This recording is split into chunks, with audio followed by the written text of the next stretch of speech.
evening, welcome to BBC Coventry and Warwickshire's Coventry City Fans Forum, live from the Standard Triumph Club in Coventry.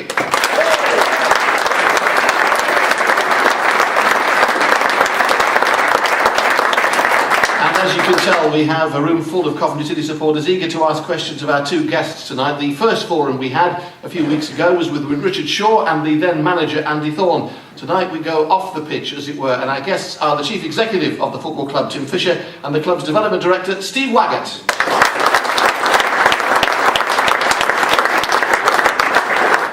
Questions from the floor to come through the course of the evening. We've already asked our audience to indicate if they'd like to ask a question, and if you're listening at home you can do the same. Clive Eakin is sitting alongside us taking your emails and texts. How can people get in touch, Clive?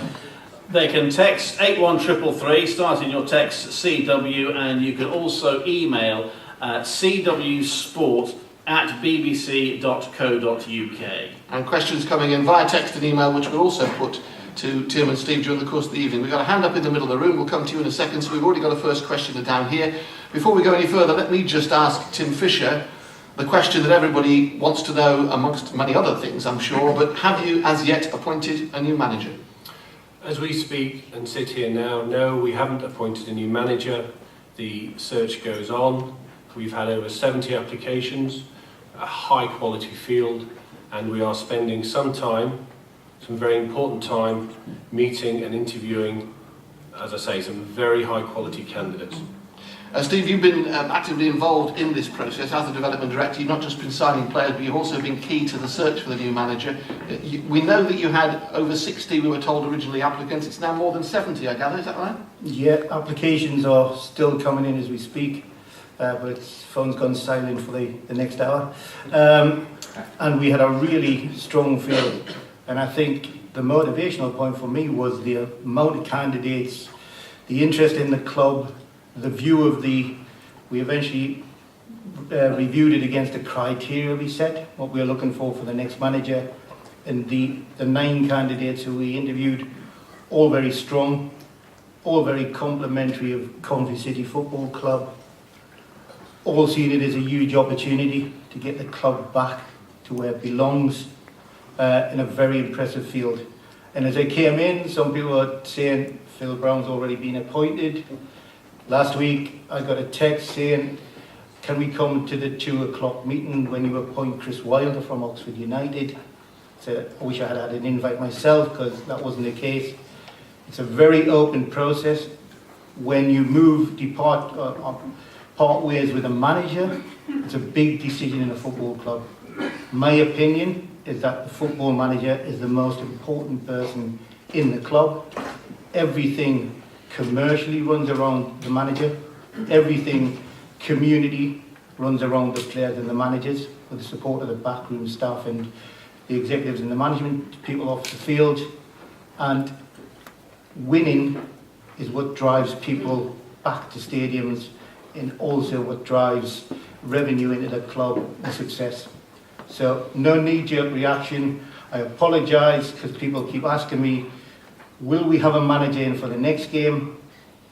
I can categorically say now that because of the strength of the field, and we're going to whittle it down again, we will not appoint until after the Shrewsbury game.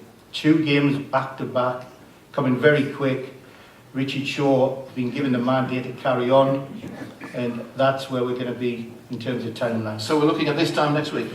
Yes, all being well. And you've whittled the shortlist of 9 down to what now? Down to 3. So you have 3 candidates you're still considering? Yep, Will you be seeing them again? We will. We've gone to the second round. It is such a key appointment to the club.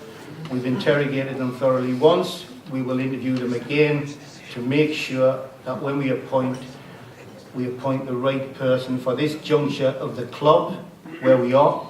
We're not hiding it, we're a League One club, which brings its real challenges. We've got off to a bad start, we've all seen that.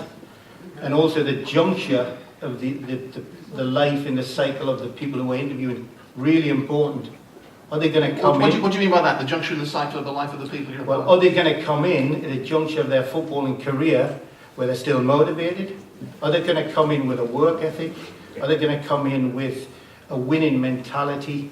Because they're all the things that we need to see and what you're going to demand from the next person. Okay, thank you for that. So it's a short list of 3 now. You're going to see those 3 people again. The appointment this time next week. So anything you read on Twitter or fans forums between now and then is probably not true, indeed, as it hasn't been this past week. Well, we have a first question down here. Tell us who you are, where you're from, and what the question is, please. Hello there, Stuart, and hello, Tim and Steve. And you are? I'm Jim from Coventry. Thank you, Jim. My question, 2 parts. First of all, to Steve and Tim, where do you see yourselves in 3 years' time? And perhaps more importantly, where do you see Coventry City in 3 years' time? Tim Fisher. In 3 years' time, I would fully expect and hope that we've actually fulfilled the plan. So we presented a 3-year plan to CISU. When was that, Tim? That was the moment we got relegated. We did a lot of work.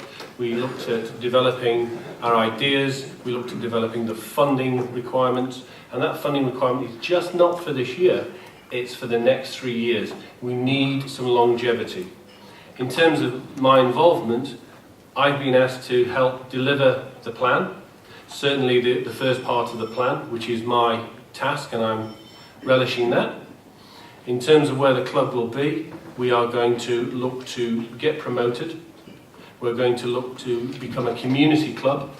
We're going to look to become a club which has the academy at its cornerstone and leverages the talent that comes through the academy.